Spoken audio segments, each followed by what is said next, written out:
बचाने के लिए दी जाती है।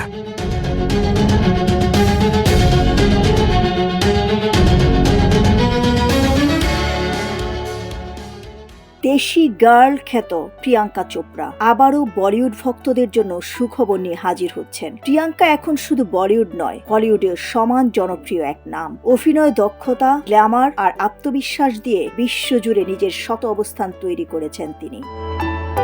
দীর্ঘ প্রতীক্ষার পর নির্মিত হতে যাচ্ছে জনপ্রিয় সুপার হিরো ফ্র্যাঞ্চাইজি ক্রিশ 4, আর এই সিনেমার জন্য ইতিমধ্যেই চুক্তিবদ্ধ হয়েছেন প্রিয়াঙ্কা চোপড়া। 2006 সালে মুক্তি পাওয়া ক্রিশ সিনেমায় হৃতিক রোশনের বিপরীতে প্রিয়া চরিত্রে অভিনয় করেছিলেন প্রিয়াঙ্কা। সেই সিনেমায় তাদের অনবদ্য রসায়ন দর্শকদের হৃদয়ে আলাদা জায়গা করে নিয়েছিল। পরবর্তীতে ফ্র্যাঞ্চাইজির অন্যান্য পর্বেও এই জুটির জনপ্রিয়তা ছিল তুঙ্গে।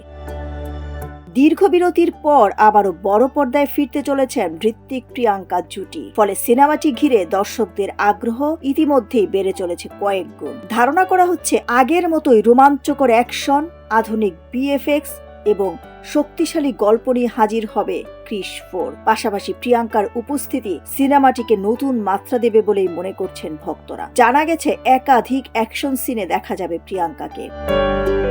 এখন দেখার বিষয় বহু প্রতীক্ষিত এই সিনেমা দর্শকদের প্রত্যাশা কতটা পূরণ করতে পারে। তবে একথা নিশ্চিত, আবারও বড় পর্দায় হৃতিক ও প্রিয়াঙ্কাকে একসঙ্গে দেখতে মুখিয়ে আছেন ভক্তরা। ডেস্ক রিপোর্ট, সোনালী নিউজ।